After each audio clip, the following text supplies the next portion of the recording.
This is Steve Downs, the voice of Master Chief Sierra 117, with a shout out to the Xbox Expansion Pass. Keep your heads up during this time of isolation. Stay positive. Play some games. Most importantly, finish the fight. Thanks for listening to XEP. Master Chief, out.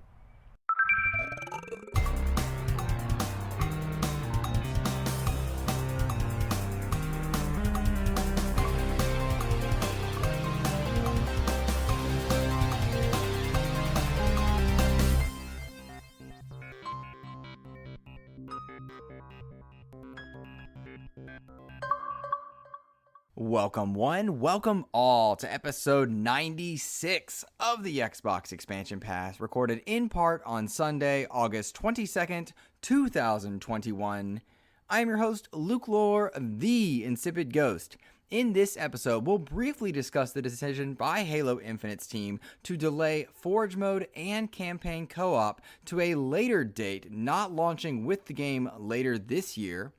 After that, I welcome the hosts of the Player One podcast, Phil Theobald, Greg Seward, and Chris Johnston, on to discuss a retro revival episode in which we'll discuss just how Microsoft and other companies can work to bring about game preservation and allow you to play older retro games in either remake or re-release form.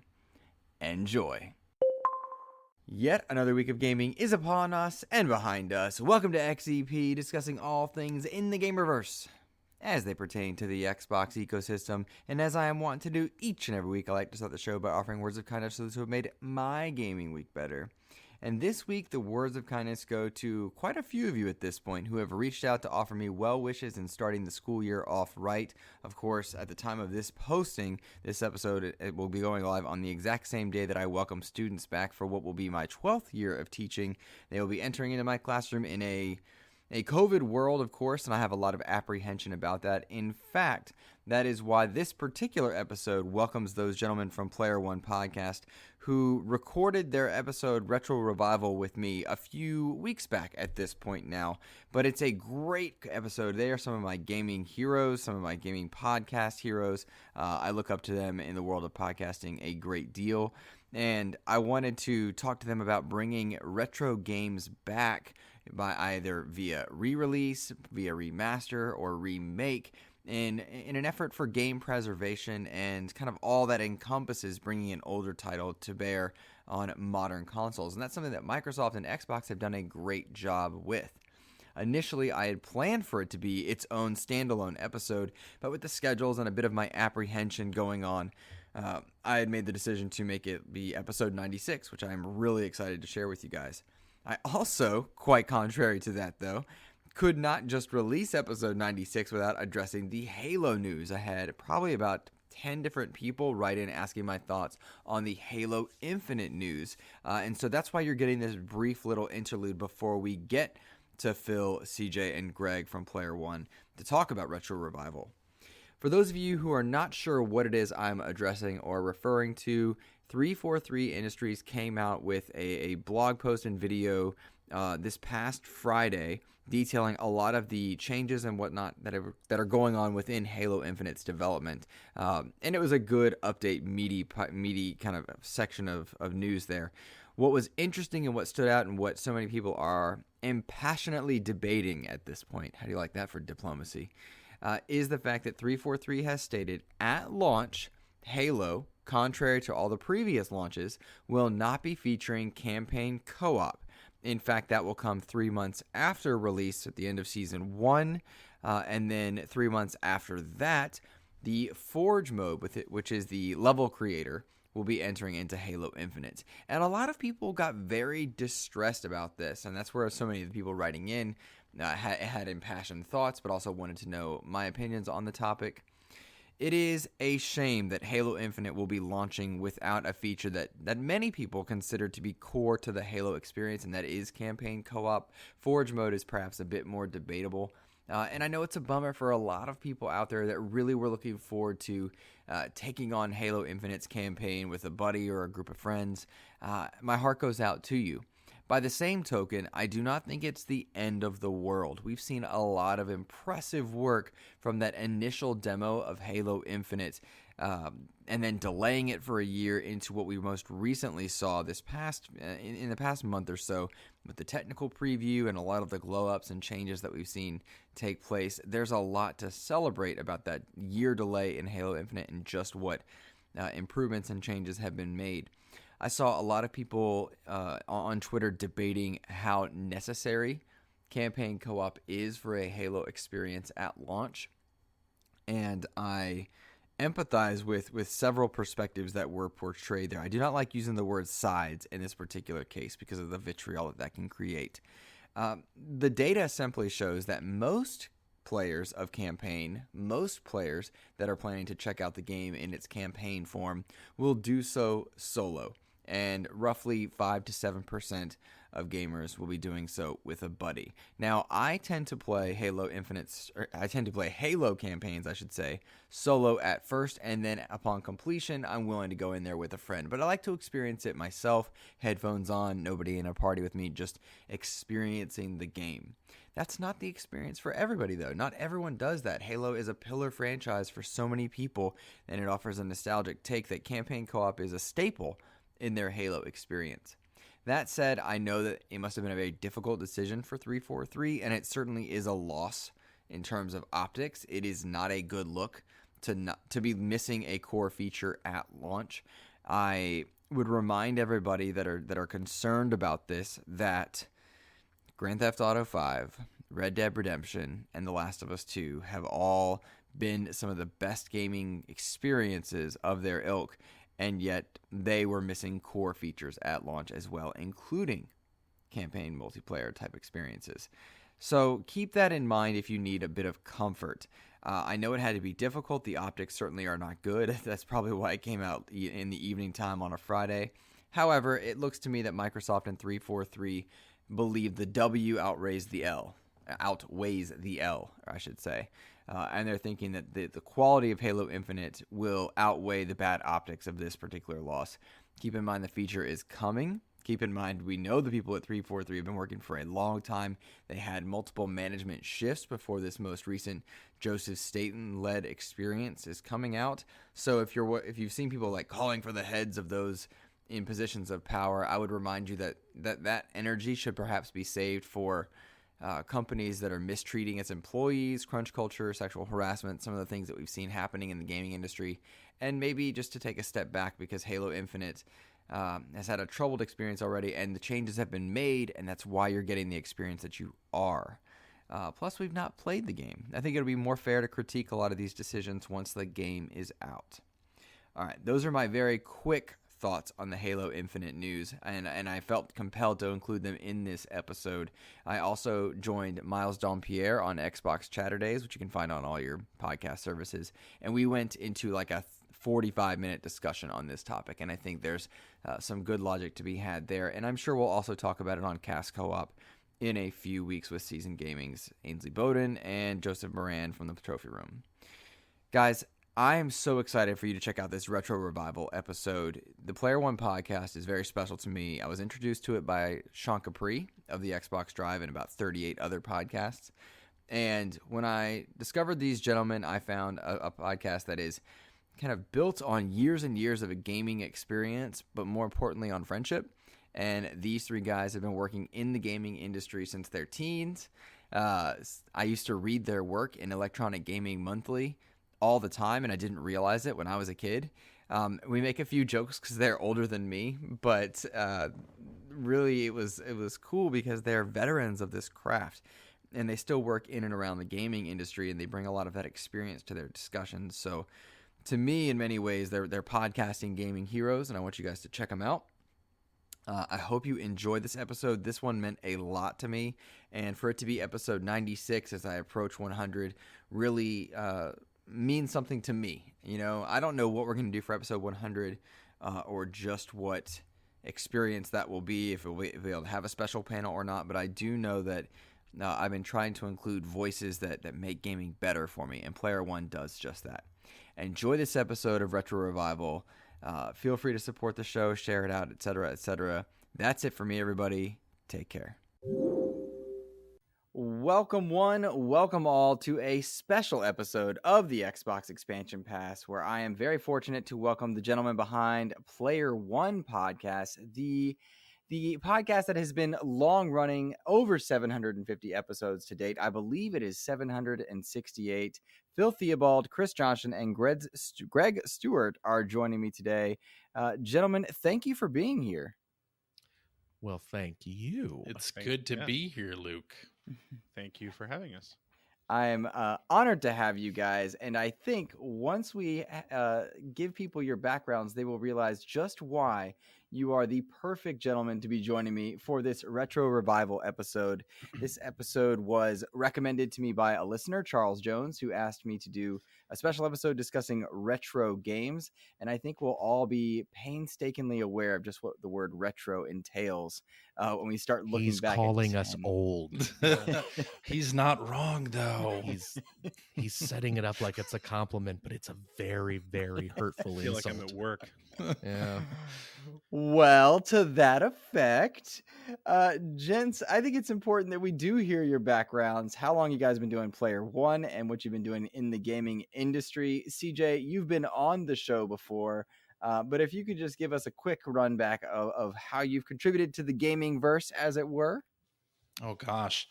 Well, I worked at a video game magazine back when that was the thing in the mid-90s called Electronic Gaming Monthly. Worked there from 94-ish until 2004-ish. Well, yeah, till 2004. I worked there during the summers in 94 and then started full-time in 96. And then I did a small stint in an anime magazine and then worked at Adult Swim Games for 11 years and got a lot of experience on the other side of the industry and doing game production and producing. So that was a lot of fun. And we started the Player One podcast in 2006, Oof. which was a long time ago, almost 15 time years. ago. Back when Phil was in his early 30s. Oh, Me too. man. I think I might have been, I might have been 29 when we started Wow. the show. Look at that. Crazy to think about, but yeah, and so we've been doing this podcast, the three of us, since about that time. That is wild. And listeners, you will remember CJ from episode 89 from early July, where he described getting into working at a video game magazine as a 13-year-old or some ridiculous thing. Yeah, like But he was still 6'4". 14. And then I worked there during the summers when I was like 17. I was 17 when I started. Yeah. The only difference between him then and now is that the beard is gray. That's it. That's probably He looked true. exactly the same. Man, oh man, that's wild. That's not what the doctor says. Uh-oh. Well, Yeah, I mentioned wow. more doctor visits of late. Yeah, Wow. and they're less comfortable. Is that what's Why does it always Yeah. burn? Oh goodness, I have arthritis where? everywhere. I didn't even know that everywhere. was possible.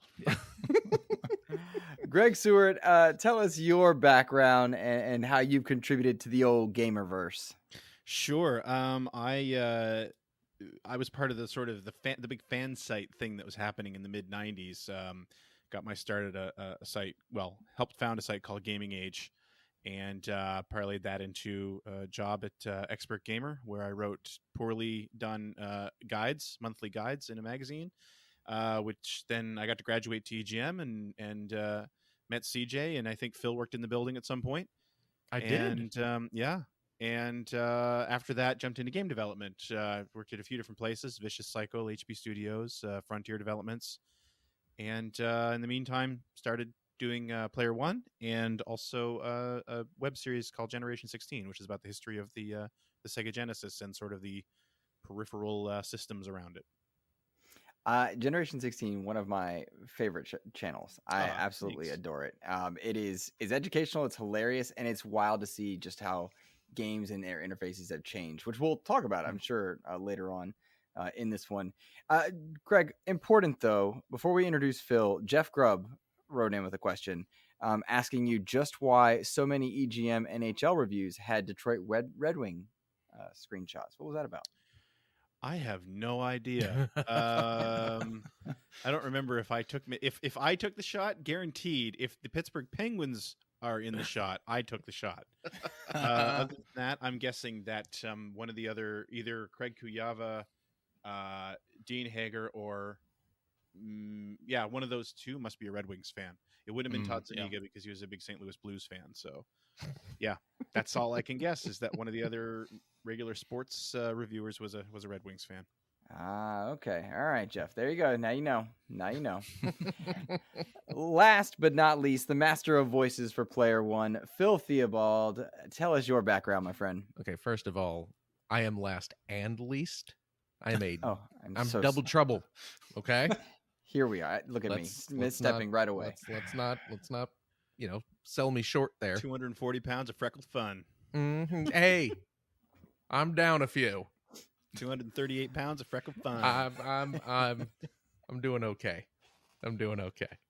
I too got my start at Ziff Davis on the EGM back in I think in 96. Yep, Yeah, 96. Yeah, it was 96. About the same time CJ came on kind of full time. Yep. And yeah, over the years, ended up at Expert Gamer, which begat Game Now. And then what did I do? For a short while, I was over at Backbone Entertainment / Foundation 9 / Digital Eclipse / whatever they're calling themselves this week. I was producing some of those plug and play TV games. Do you remember those? Those little joysticks that have a handful of little games plugged into them. Mm-hmm. Yeah, worked at GameSpy. Remember that website? I worked at a lot of magazines and websites people don't remember anymore because they don't exist. But GameSpy was everything at one point. GameSpy. I was there when GameSpy was not everything. So I was there after they got bought out by IGN, and we were the Phil's sickly little brother. Name is the Closer. Yeah, the Widowmaker. The Widowmaker. Speaking of, I was at Nintendo Power. Thank you very much.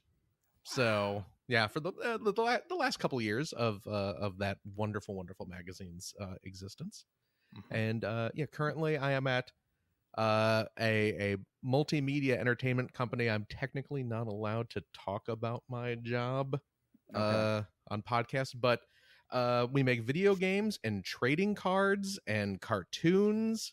Digimon? And what's that? Digimon? You're close. MOBAs recently or something like that? Maybe? I cannot say, but you know what? I bet if you unite all your brain cells, you can probably figure out what is available now to play.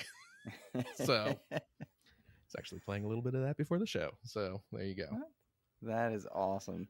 It's funny, guys, because I've got this retro gaming idea in my mind of what retro games are. And quite painfully, as we alluded to earlier in the show, that means that we're all reflecting on how far we've come, which means how old we are. Retro and it games, occurs you mean to like me, PS2? Oh, well, that's kind of the problem. I'd love to have that debate. That very much is retro to many people. I was reading EGM while you guys were working there. I was 11. Now I teach middle school, and they tell me what they think retro is quite often, which is all that much more putting things in perspective. So quite often I'm stuck in this in between, because to me what retro is not the industry's retro and not at all what the youngins think of as retro. Yeah. So I like that sort of 10-year rule. I think Jeff Grubb came up with that or whatever, right? Yeah. Where if it's older than 10 years, then it's considered retro. I like that. I kind of look at that's something similar. For me, it's more like 2 generations ago. Yeah, I don't think it's weird to call anything that's 2 generations old retro. The only thing I have a hard time with that one on, Greg, is Nintendo, because they walk this weird line now. Yeah, that's fair. Yeah. That's fair. Yeah. You know, like there was a time. Like, Wii would be Nintendo though. So would like Wii be retro then? Yeah. By Greg's definition. Yeah. Okay. Yeah. I guess it would. Yeah. Yeah. My favorite retro it's game, Metroid Other M. Yeah, it's a relatively new console to us. Right. But it's quite old. Right. It's true. It's true. For context, the 10-year rule, that would bring us back to let's see, Elder Scrolls Skyrim, Star Wars Old Republic, Portal 2, Batman Arkham City, Oh. Modern Warfare, and this one hurts, 3, Modern Yeah. Warfare 3, and Legend of Zelda Skyward Sword for the Wii. Yep. That's Well, 10 years ago. Well, that game just got a remake, so you know Because it's perfect. retro. It's Yeah. old Yeah. enough to have a remake Yeah, now. finally to bring these retro games to a modern system. That's I know, right? That was Yeah. kind of the painful thing I went through as well, because I can just to me, that's not old. That's yesterday. So what's like River Raid? If Portal 2 is a retro game, what is River Raid? retro?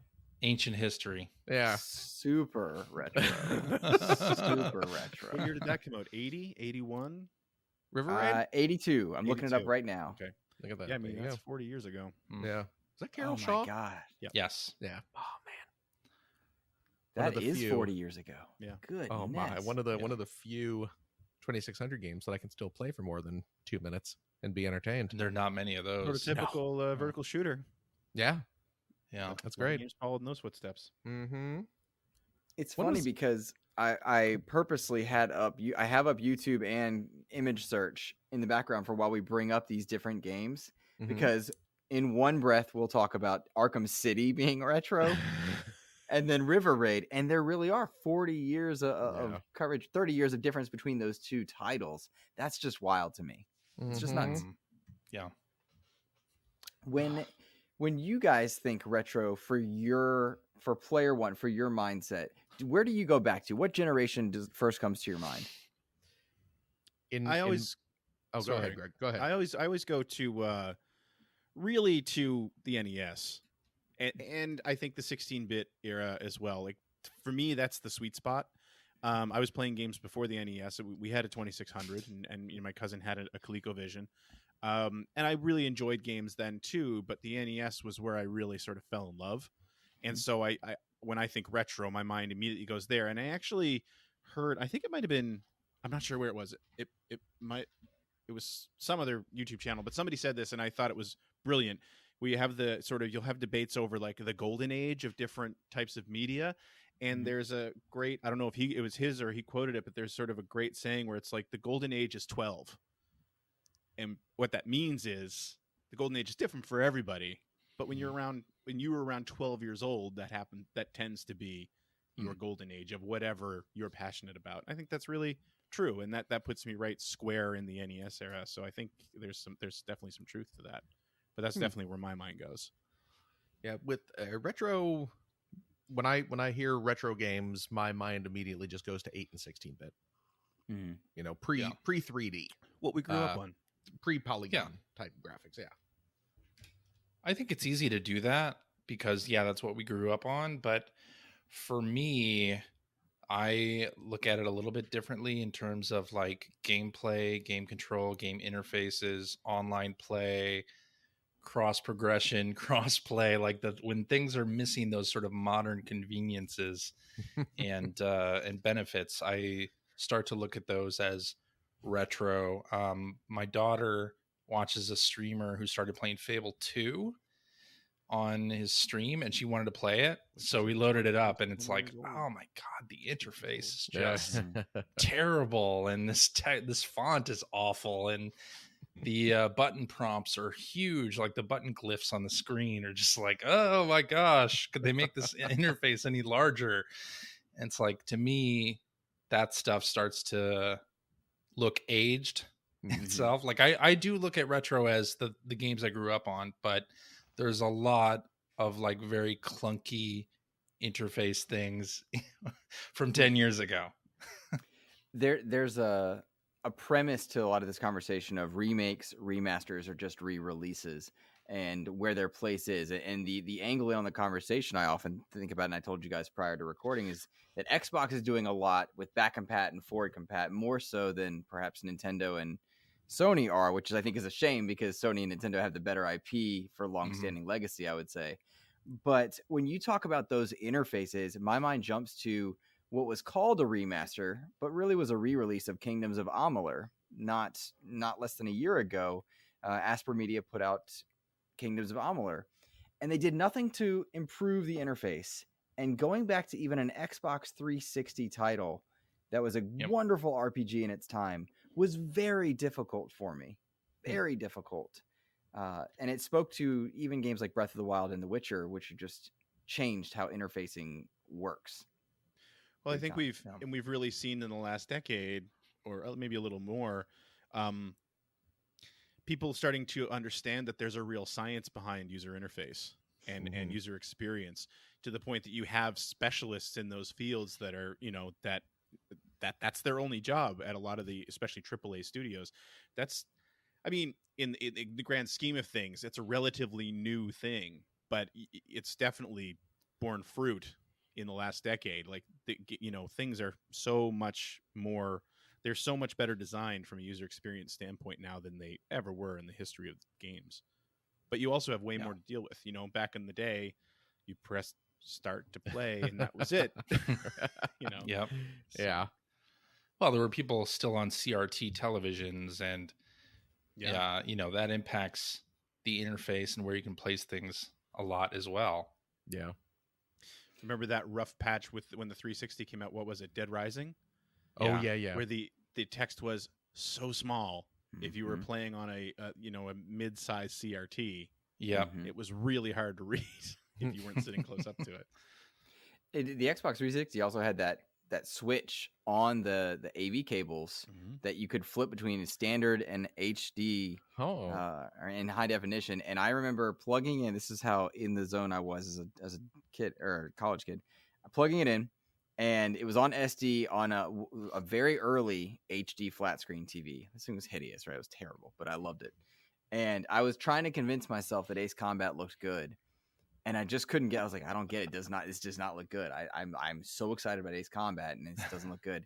My friend just leaned back and just flicked the switch, went black, came back, and it was a whole different game, completely different. Changed, blew my mind. And I think Phil, you're kind of going through that a little bit now with your new displays, and that changes the way we see games as well. Yeah, absolutely. I suddenly have a much larger interface. One of the things that's funny when you look at like older games, I'm looking at right now I'm looking at footage of this Wolfenstein 3D. Yeah.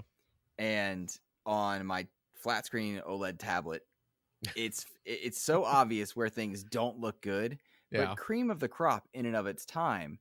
And I think also back to games like X-Wing versus TIE Fighter, which was just one of my gems. I played that game for hours on end, and now I'm spoiled with Star Wars Squadrons, and I'm like, is it the same thing? Is it the same thing? I don't know. Visuals are just a weird thing like that. Yeah, we're spoiled now. Yeah. It's big time. Just the lighting effects that you can see on the OLEDs and everything. It's just it's beautiful. But it's those, I guess, especially if you have memories of them. You're talking about looking at Wolfenstein 3D, that has a certain charm to it. I mean, I don't think you could ever argue that it looks amazing. It definitely did back then, but it still has a very games, 3D corridor games from that era have a very sort of specific look. Oh yeah, that you kind of either love or hate. But if you love it, you really love it. There's just something about it. And again, I think it's probably nostalgia based, but there are games of that ilk from back in that time that looked terrible, even back then. I mean, for as good as like Wolfenstein 3D or Doom 1 and 2 or Hexen looked. I loved Hexen. Oh, I know, right? Hexen was the because there was Hexen and Heretic was the sequel. I think so. Am I flipping those? I think Hexen was the first one, but those looked beautiful, but then there were so many kind of like we're trying to do a quick cash in type game, and you could tell that they just didn't spend the time to make it look as nice as the stuff we were seeing from. But back then too, I mean, that sort of it almost felt then as well that was sort of the dawn of being able to use other people's engines for your own games. Where I don't know that we necessarily knew that's what was happening, but what was it that 3D Realms had for Duke Nukem? Was it the build engine? I think so, yeah. But anyway, like a bunch of games, like I think Redneck Rampage was a build engine game. Like there were a bunch of games that were build engine games, and they clearly were, they looked like they've been wrapped in new graphics, but it was Duke Nukem. It was a Duke Nukem game you were playing, and I don't know if it did the same thing, but it seemed like that was sort of thing was starting to proliferate now, and obviously that's a huge part of the industry nowadays. But back then, everyone created everything from scratch. Right. You that was think sort of the beginning of Epic that. should retitle the Unreal Engine the Fortnite engine Yes. to let people who were born after 2005 realize that it's named after a game? There have been a lot of conversations about Epic while this at the moment the Halo Infinite flights are going out, and bot matches are the only ones that are active, and people are equating it to the bot matches of Unreal way back in the day. And when you think about Unreal, which I played on my Dreamcast way back when, all the way to where we're seeing now with PlayStation 5 and Series S and X, getting Unreal Engine 5 type stuff coming through. It's a wild thing to think that people coded down to the pixel way back when, and now they're using engines to make things happen. Yeah. One of the premises of this is game preservation, and I want to go back to that topic because I think it's one ripe for controversy, but at the same time, it's very cut and dry in many cases. And how important is it to preserve games? There are millions of games out there at this point. Some of them, those throwaway cash-in titles, others that took hours upon hours of development time, whether they hit critically or not. When the topic of game preservation comes to your mind and you think back to your legacies, what activates for you? Is it an important thing, something that's just part of it and you're going to lose stuff along the way? Where do you guys stand on that one? CJ, start with you if you don't mind. I think it's hugely important because for every game, like especially I look at game preservation in a couple of different ways. I mean, console games that were released retail, I think, have a better chance of being preserved. Games that were on the web in the mid 2000s have a lower chance of being preserved. Games that were on mobile right as the App Store came around are almost completely lost to time, right? Not only because the source code of those games is gone, but because the operating system that we have now won't run them.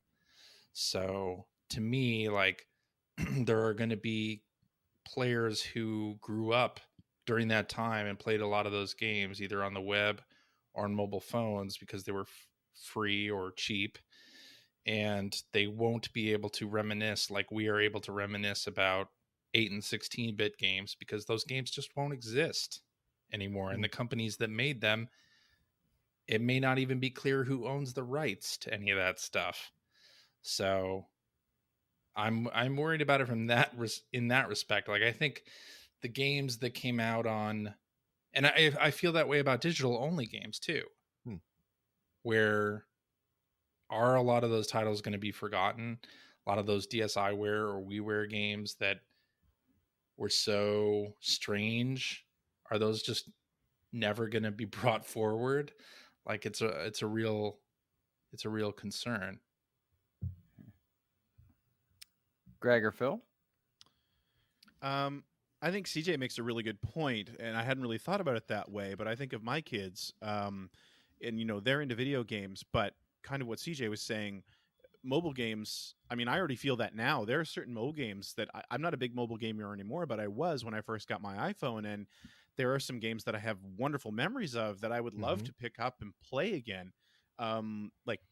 As an example, and I'm not just saying this because CJ's here, but Robot Unicorn Attack, the first one, there's just something, there's something about that. And it absolutely has everything to do with how it made you feel at the time, which is the reason that I have so many old games anyway. But, the way that I feel about it is like, if I want to go play Gargoyle's Quest because I loved that game when I was 12, I can do that. I can pop that into the system that I have because I still have the game, and it's exactly as I remember it. Yeah. Nowadays, if my daughter wants to do something similar with the game that she played when she was 12, if she even can, because most of it's digital. The other thing I think there is that is a big shame is Fortnite is an example. You can't play Fortnite like it was when it came out now. Mhm. Like it's Right. been iterated upon so much for the good. That's how they keep it interesting and keep it a good service. But I mean, it's there and it's gone. It's very much, live in the moment, because it's gonna pass and you're never going to experience it again, which I think is a real shame. Mm-hmm. But I mean, game preservation, I think, is extremely important for a lot of different reasons. I think that's a huge one that I'd never thought about until what CJ just said. But also, I do like the fact that a lot of a lot of groups are pulling together old code. I don't know that any of that's ever going to get used again, but I like that it exists as research materials, because I think there are a lot of people doing a lot of really interesting and important work in the history of the industry, and being able to draw on this stuff and have big collections of this stuff that you can sift through, and it's so important and so useful, because even the smallest low level, low budget game from 30 years ago could have a really interesting story attached to it. Who knows what it informed, and who knows what the team learned or what problems they overcame, and it could make for really interesting history. Yeah.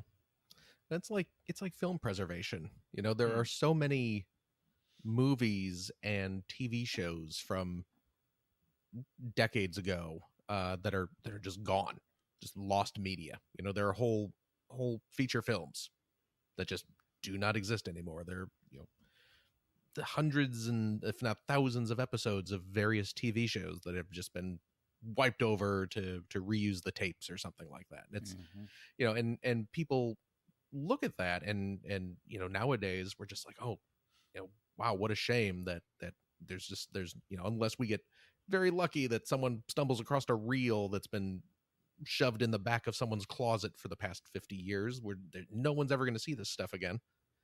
And everyone kind of shakes their head and goes, oh, what a shame, what a shame. But then you have kind of the same sort of thing happening with games, and just no one's seems to be doing enough to ensure that all these games are not going to just disappear forever. Like the other guys were saying, there are a bunch of great iPhone games. And again, like Greg, I don't really play mobile games much anymore, but yeah, there's a bunch of really cool old games that I can't go back to because they've disappeared into the digital ether. If you wanted to experience Flappy Bird, sorry, you can't. It's gone. I mean, you consider how culturally significant that game was. Sure, yeah. I mean, it is funny to think about, but it was huge. It was a Absolutely. very, very big deal. Yeah.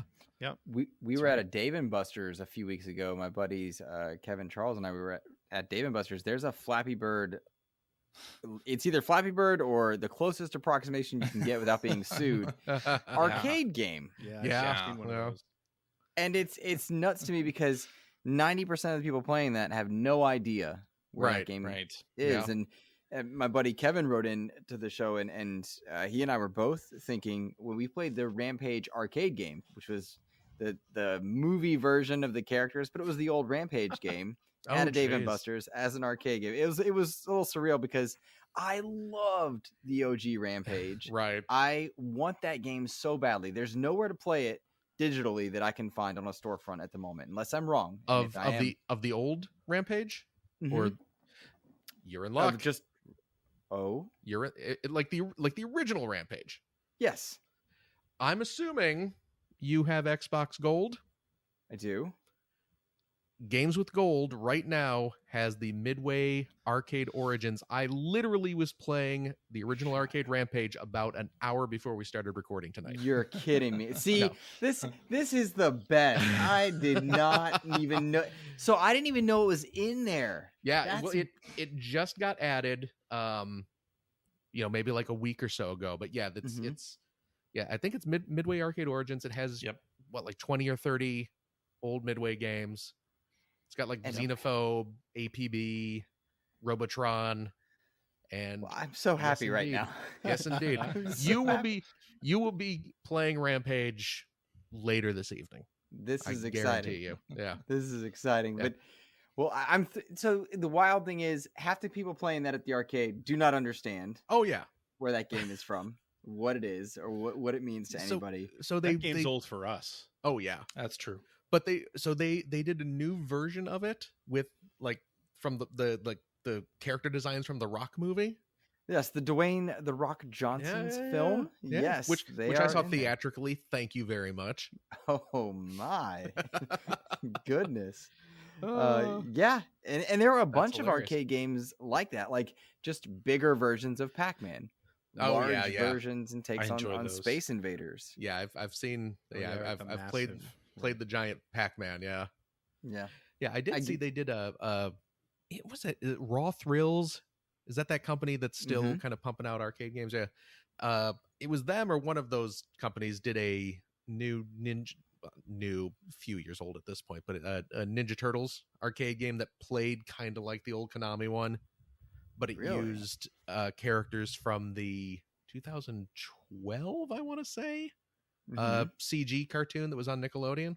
Okay, so, I'm looking it yeah. up right now. Yeah, that TMNT game we got written in several times. Charles Jones and several others wrote in about that TMNT game, Turtles in Time, and then the old arcade one, which I loved. I know there was an Xbox 360 Oh yeah, arcade version of it, and then a remaster of it.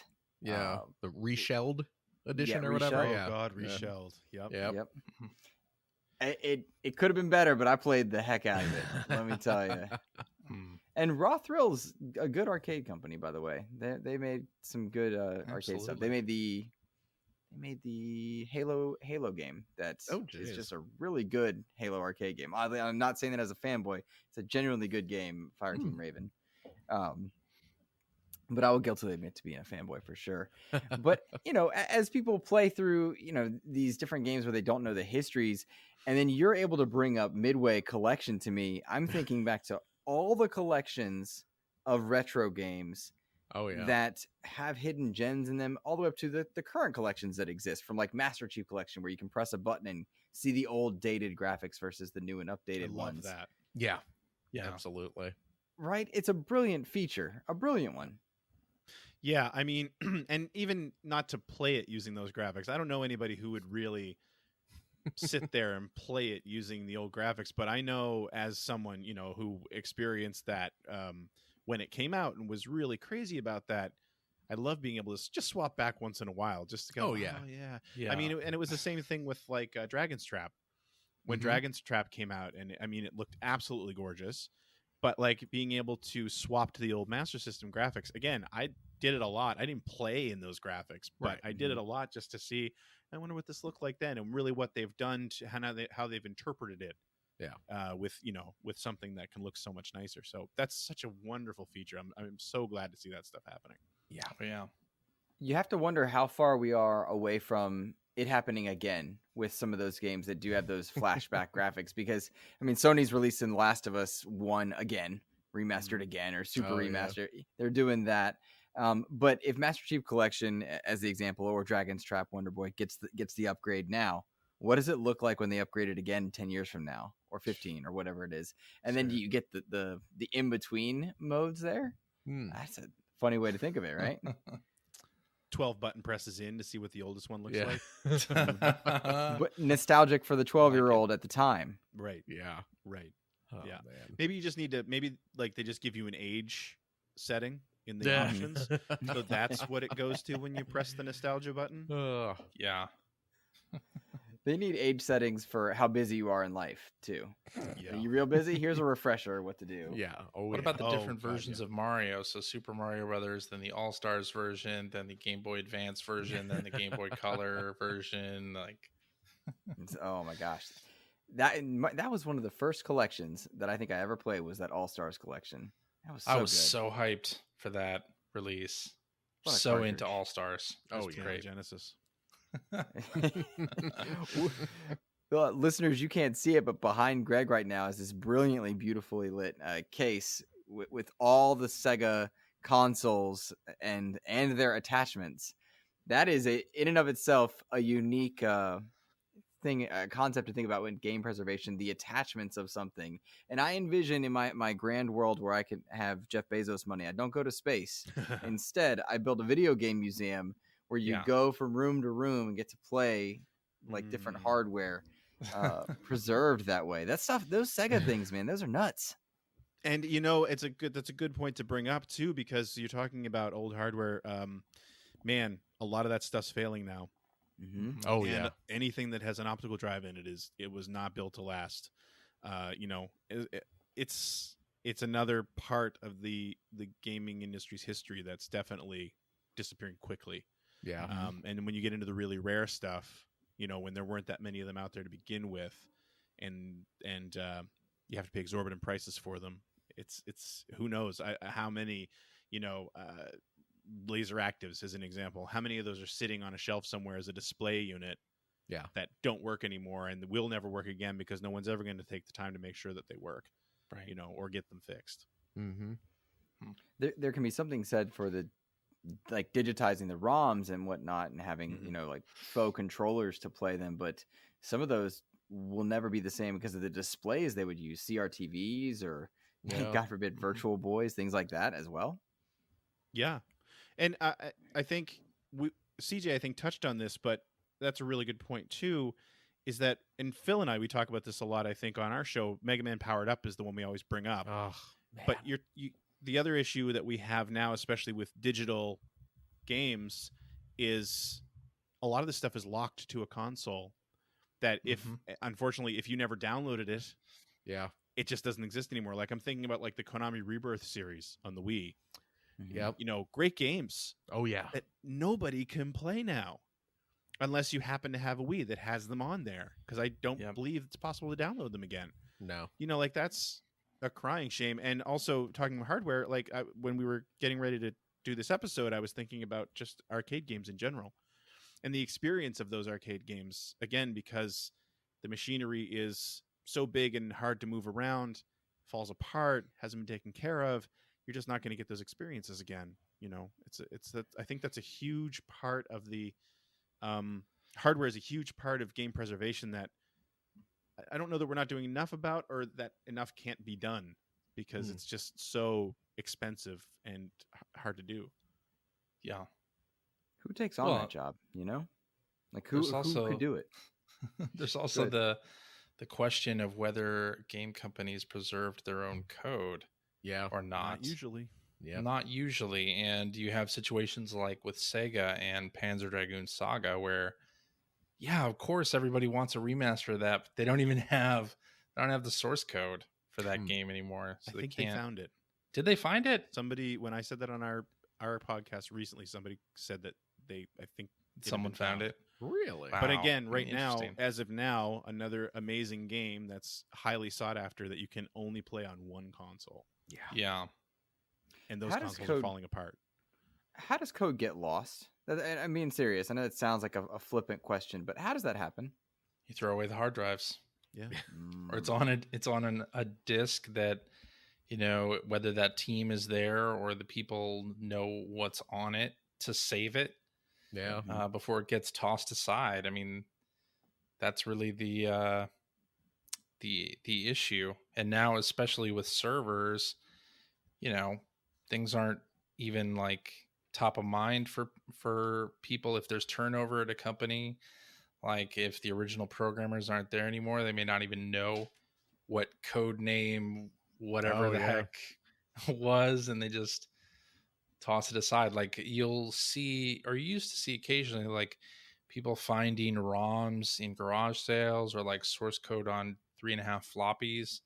But I think that's going to be less and less of an occurrence because when we moved from disks to servers and hard drives, it just didn't. Things got wiped. Mm-hmm. Never to be seen again. And I think we saw there was a tweet about this, and I'm sorry I don't have it in front of me. Somebody asking about or saying that every company should have an historian. It's their job to make sure that this old stuff still exists. But I mean, you got to remember at the end of the day, these companies aren't there to preserve history. They're there to make a profit, Right. And I mean, you might hang on to source code because you're expected to keep that game alive through updates and patches for a few years. But when it's not needed anymore, yeah, it might sit on a server somewhere. But if you merge or you're sold or you close down, that stuff's usually gone. Yeah. Yeah, unless I mean, I'll somebody give you has the forethought to take it with them. an example of that is, Adult Swim Games. I worked there for 11 years, worked on 25 plus mobile titles. Only one of those is in any store that people can download and play. And the Flash games that I worked on Yeah. aren't live anymore because yeah. Flash got deprecated, obviously. But, the source for all that stuff is lost to the wind. Like, it's gone. So, It's that platform locking is the term that I'm using, but I was thinking console specific, like hardware. It's kind of to Greg's point earlier about optical drives failing and whatnot, but control schemes can lock people out as well. yeah. I mean the Wii comes to mind first on this one, and I'm thinking about WiiWare games. Not even like the code's not on a disc anywhere. I have two WiiWare games that I just adored. One of them being Lost Winds, which I think got an iOS one. I loved Lost Winds. No way to play that. No way to play that right now in its original form because of hardware. But I guess what I want to ask for you guys is what games are locked by hardware in your mind that you think are deserving of us reflecting on? And then I have a follow-up question on that one as well. Light gun games. Light gun games. It's one of the main reasons I put a CRT in my game. Yeah. room. And I was playing Virtual Cop 2 last week, and it was everything I dreamed it could be. That's great. Yeah. Yeah. I mean, yeah, they the fact that there are no light guns, quote unquote, for modern systems, it's just they just flat out don't work on modern day TVs. Mm-hmm. So yeah, you got to keep a 20-year-old television Yeah. that is huge and bulky and heavy, taking up a corner of a room somewhere if you want to play Time Crisis or Point Blank anymore. And again, if that thing's breaks down, you better hope you got a guy. Oh yeah. Because you're not just calling the local repair shop anymore. Yeah. Music games also. Yeah. And I'm not only talking plastic guitar, rock band, Guitar Hero stuff, but Samba de Amigo and Dance Dance Revolution and Beat Mania and Guitar Freaks and like all of those sort of music games that required an extra peripheral to play. Yeah. Often, if you don't have that peripheral, you're completely out of luck. You can't play any of that stuff again.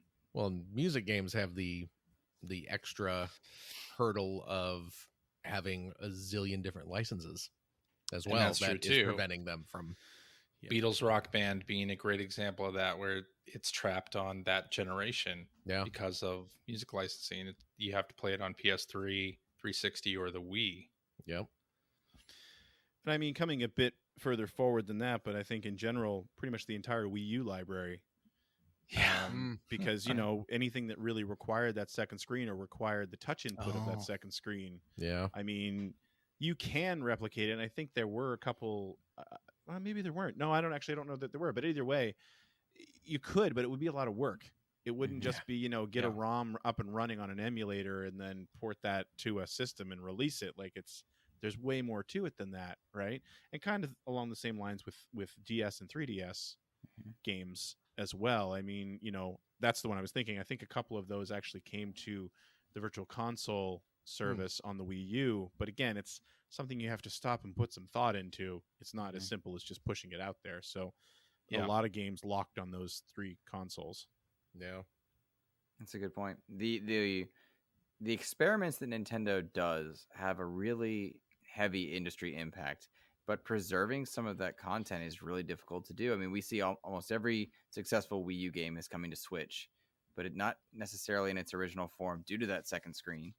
And all those DS games are soon going to be very nostalgic for a lot of people, and they won't be the same experiences. And that's weird. I mean, I remember that first Brick DS. That that came out. I loved that thing, and it was awful by comparison to the DS Lite. And then the various iterations that it goes through, those experiences are gone. Yeah. That's wild. The other hardware element to this that I think would be really interesting to hear you guys talk about is when you were put into a position where you had a game that was of the same name, perhaps the same developer, because sometimes that would happen differently. Like you'd have a Genesis version, a Super Nintendo version, very different game.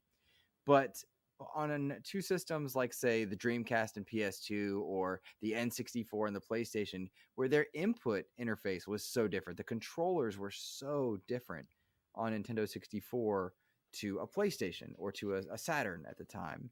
That had to be a weird thing to kind of deal with in industry. Or not. Yeah, I mean, I mean, I wasn't really in the media or anything when like the Saturn and PlayStation were a going concern, but I remember as a player, there were definitely a few times here and there where those 4 shoulder buttons came into play, where, you know, and also on the flip side, always would play 2D fighters, Capcom 2D fighters, and SNK, but mostly Capcom on the Saturn because of that 6-button layout, right? Like those were definitely a thing. Yeah, and I mean, between the PlayStation and the N64, yeah, I'm sure there were a fair amount of games early on before the DualShock or the analog came out for the PlayStation that controlled a lot differently on the N64 because of that analog controller. Yeah. That ugly, terrible 3-pronged monstrosity that would leak powder all over the place. But they didn't know how to do analog control for console games at the time. Right. It was too early for that. That was a weird controller, though. That 64 controller, I loved it, but it was bad, right? It was an odd choice. Not great. Yeah. It was revolutionary, but yeah, it was awful. Do you go back for me to the N64 for a minute, because I think that was the first time we saw Nintendo really start to push the boundaries of creativity before they became. That was the beginning of their true quirkiness. Shoulder buttons on the SNES controller, cool in and of itself, but it was that weird design controller that I think started a trend for Nintendo. Do y'all have any reflective thoughts on the direction of the company at the time to being quirky, or was it just that's the main thing, that's the cool thing? Well, I mean, that was when they decided to stick with cartridges, for better or for worse. You know, that was very clearly a sign of Nintendo wanting to do its own thing, and you know, no matter what where the industry seems to be leaning, they have their idea, and that's what they're going to go with. I think that it's an interesting sort of tipping point for that company, because Nintendo was still very much in the rat race at that point as far as power was concerned. You know, like they really, the N64 was always touted that it was much more powerful, especially for 3D, than a PlayStation or a Saturn. But it also was the very beginning of them saying, like what you just said, Phil, we're going to do our own thing. Yeah. And I feel like they were still hedging even with the GameCube, and then after that with the Wii, they're just like, you know what, we really are just going to do our own thing. And I mean, I think it's the whole reason they're still around as a console manufacturer. I feel like if they decided to try to keep up from a horsepower perspective, they wouldn't even be here this generation. They would have gone the way of Sega, I think. I don't think Sega ever had a chance because they were in terrible shape by the mid-90s anyway. But you know, I think Nintendo would have gone that way had they decided to keep playing the horsepower race right through the 2000s. That's a good point. That's a good point. CJ, any thoughts on that one? I mean, I think it's possible. I think Nintendo, even back then, like every move that they made, except for, I guess, the SGI chip in the N64, they were trying to go with as accessible off-the-shelf hardware that they could, so that they could sell it at a profit, right? There's all this talk about how video game companies sell hardware at a loss, and that's true for most companies, but not Nintendo.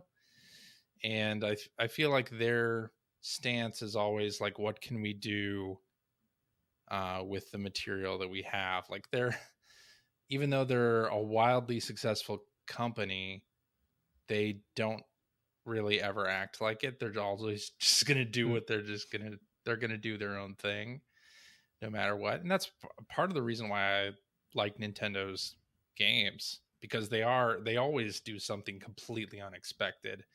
Like, and I think that's what makes them fun to follow. You mentioning the SGI chip made my mind jump to the FX chip on the Super Nintendo. Yeah. And then to the various elements that Sega used to try and boost its power with the 32X and whatnot.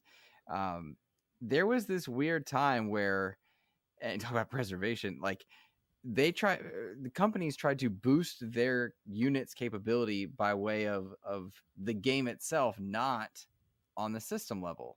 And then there was a weird in between there. That to me has to be a weird method of retro gaming to look back on. Definitely leads to a lot of cables to plug in when you want to play one of those games. Well, we do this after show on Player One where we sometimes read old magazine reviews, and it's funny how often it comes up like this game is 16 meg and it only has 4 levels. Like, how can that be? Or something like that, where they're looking at the technology as a storage medium rather than pure performance.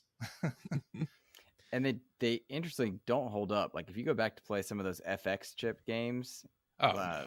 Does not hold up. Oh, some of them do. Well, tell me, it's a retro show, so tell me which ones do well. I don't know. I Star think Fox, a lot of original. I think a lot of the love around Star Fox is, I don't know, nostalgia based. Yeah. What are you talking about? Stunt Race FX also. Oh God, I didn't like Stunt Race FX back in the day. Yeah. My God, I got gold medals on like all the tracks. Same. Stunt Race FX. Yeah. And I have not yet played, because I think now somebody put that in an emulator and corrected the frame rate so that you can play it at 30 frames a second instead of the 15 frames or whatever it was before. But I don't want to play that way. I want to play the 15 frames version. You know what? I think going back to what we were talking about a little bit earlier, because you just brought up something that I wanted to talk about.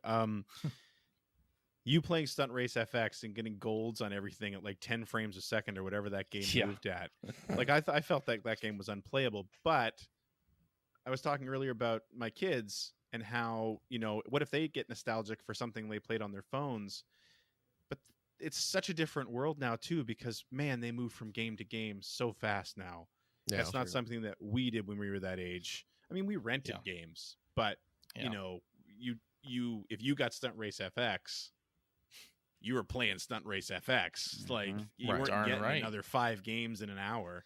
Well, I mean, that's one of the things today with playing mobile games and stuff. We didn't move on from game to game to game because it was like we got a game for our birthday, and that's it until like Christmas or whatever. So get the most out of it. Now it's like, okay, I'm playing this game on my iPad and now I'm bored. I'm going to go play this other free game on my iPad. You can bounce through a dozen games in a day. And it's the same on the consoles now too, because I mean, with stuff like Game Pass and PlayStation, what is it now?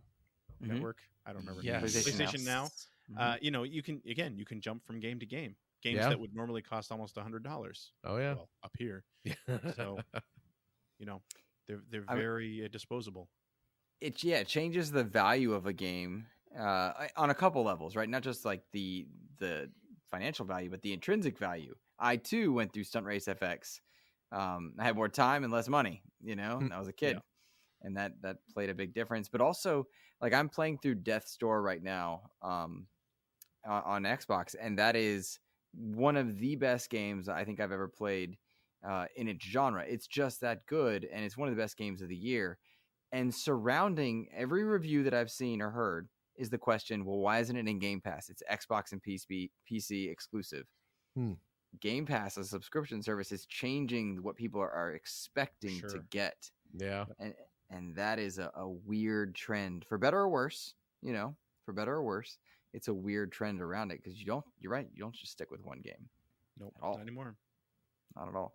It's also a good example of, I think, being retro informed, because that game captures a lot of the spirit of top-down Zeldas.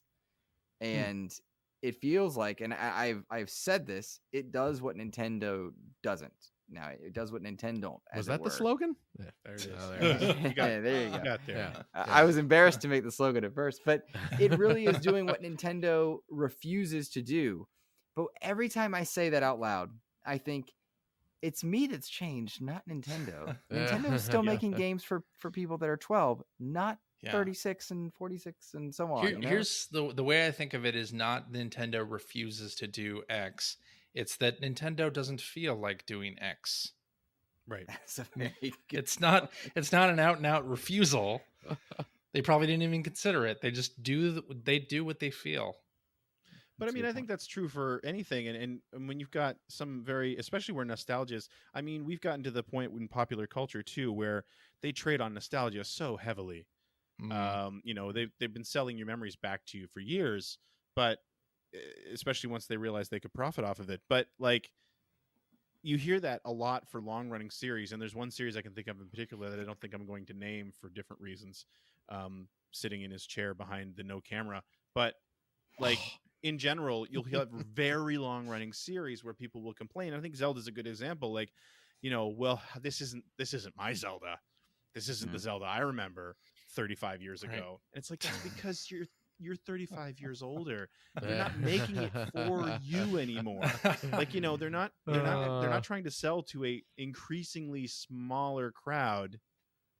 They're trying to get new players in, you know. So I mean, That's right. The great thing, the thing I always love when a new Zelda, or like when the Skyward Sword remaster came out, and there's like a tutorial section at the beginning, all of the oldsters say, you know, I've been playing Zelda for 35 years. I don't need to know how to swing the sword, blah, blah, blah, blah, blah. And it's like, well, yes, but you have to remember, for somebody out there, this is going to be their very first Zelda game. Yep. Yeah. Yep. And so you have to make it as accessible to that person as you make it accessible to the people who have been playing it for 35 years. Have you guys ever done the thing where you think, oh, I got this, I've played these games for that long, you skip the tutorial or you just blast your way through it, and then you're playing the game, you're like, I have no idea what I'm supposed to do. You know, it's funny. I had that exact same thing happen last night.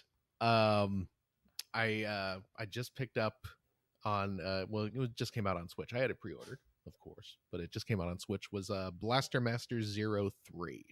Yes. And I love the Blaster Master series. Loved it since the NES days. Speaking of games getting remade and remastered or like modern day sequels, you know, we're getting the third sort of sequel soft reboot of Blaster Master. But so I picked it up and I was just like, I'll just pop this in for a minute. I just want to play it for just 5 minutes just to see what it's like, and then I'll really dive into it after. And it starts off and it's talky. It's a little too talky at the beginning. You know, a lot of just it's Blaster Master. I don't care about the plot. Right. You know, I want to drive around in my tank and I want to shoot stuff. So I'm just tap, tap, tap, tap, tap, skipping past all the dialogue. The game starts. I'm in my tank. I start driving to the right, shoot a couple monsters. Another text box comes up and I'm just like, oh, come on. Just tap, tap, tap. I get another screen over, shoot a couple more monsters. Another text box comes up and I'm skipping. And then all of a sudden I find myself, there's a giant kind of blob thing that's spitting out enemies at me. And I'm sitting there just firing at it, trying to destroy it. And it's just not blowing up and it's blocking my passage. I have to destroy this thing to get by. I have no idea what I'm supposed to do. I'm just like, God, maybe I shouldn't have skipped all that text. There's probably something I have to do to destroy this thing. Yep. But I'll have to go back and start it over again now. Well, and back in the day, it's exactly what you'd have to do every time. Now you can pull out that magic rectangle and look it up. And that has changed too. Yeah. Shout out to Blaster Master though. I played that first game, Blaster Master 0 on Switch when that came out. Played through that. I bought it again on Xbox with the Shovel Knight DLC. Played it for like 10 minutes, appreciated it for seeing a cool character in there, and haven't gone back to it. Shovel Knight, also a cool example of retro inspired. Oh yeah. You know? Absolutely. Love those games. Love those games. Jens, what games we had a lot of people write in with games that they suggested as wanting to come back or be remade or whatnot. To games like Adam Leonard wrote in Ridge Racer. I have such fond memories Oh, yeah. of Ridge Racer, from the Ridge Racer to PlayStation analog controls for the first time. When Mhm. you guys think Ridge Racer, anything special or fun come to mind there? The arcade. The arcade. I didn't even And- know it was an arcade game. What? Yeah. So Oh yeah. and that's what I saw that tweet, and that got me thinking about this because I hated Ridge Racer on the PlayStation. I could not control it. I just couldn't get used to the digital control. I didn't have an Edgicon, so I didn't have an analog controller for it, and I loved Ridge Racer in the arcade. There was an arcade the next town over that my friend and I used to go to, and they had a big deluxe Daytona machine and a big sit-down Ridge Racer right next to each other. And when I went there, that's what I played. With Wow, those yeah. two Greg machines. heaven. Oh, it was amazing. And I don't believe there's ever been another arcade port of Ridge Racer. And I would love to see that. Just arcade perfect. I don't even care if it's a remaster. Just make it like what they did with Daytona a couple years back. You know, maybe make it widescreen. But otherwise, You don't think more people have nostalgia for the PlayStation version of Oh, I'm Ridge sure they Racer? do. Or you do a double pack and no, I'm include sure they both? do. I'm Yeah. sure they do. But that's the thing. I think anyway, yeah, Ridge Racer's definitely on my list, but it wouldn't be the PlayStation game. But that sort of goes further to that got me thinking. I would love to see, and maybe this would make more sense, collections of late 90s 3D arcade games especially from Sega and Namco, because they were doing amazing things in the arcades, and we got great home ports of a lot of it. You know, like Sega Rally, its Saturn version is incredible. The Tekken games on the PlayStation were incredible. You know, the Virtua Fighter 2 was amazing. Like, those ports were great. But I would love to see the games as they looked in the arcade, and then also in that way, like, give me, well, not light gun support, but you know what I mean. Give me support for different peripherals. Let me hook up a steering wheel so I can play Ridge Racer and at least make it feel like it was in the arcade and stuff like that. Like, I would just, I would love that so much. The arcades are. Every now and then you'll see something pop up, like when they did the Daytona release on digital a while back, which made my heart sing. But then nothing else happened. You know, like, I wanted to see more, and it just never seemed to happen. Yeah. Do you think I it can't doesn't believe happen? you didn't know that was because an arcade game. I'm sorry. No, I really didn't. Oh, wow. I really didn't. I knew Daytona. But not Ridge Racer. I don't think I ever played. I mean, I was aware it was an arcade game, but I don't think I ever played it. Yeah, I love I that definitely didn't. Yeah. The best experience I have of Ridge Racer, it came from a demo disc, from one of those old PlayStation Undergrounds, or the magazines that always sold with discs, which were my favorite things to buy. Because I couldn't afford a lot of games, but I could always afford a demo disc, $5 or whatnot. You know, the Ridge Racer, I want to say it was 3. It was yellow, and R3. R4. Yeah, that's Was it R4. R4? Yeah. You're right. R4. on Because there was Revolution, Rage Racer, and then R4. Yeah. it had the analog sticks for the first time on DualShock. And I remember the first time I used DualShock, I think it was Ridge Racer. And that blew my mind as a kid to 2 joysticks on one controller and then steering a car with a joystick. And it felt distinctly different from the N64. That is a great nostalgic memory there. Yeah. For sure.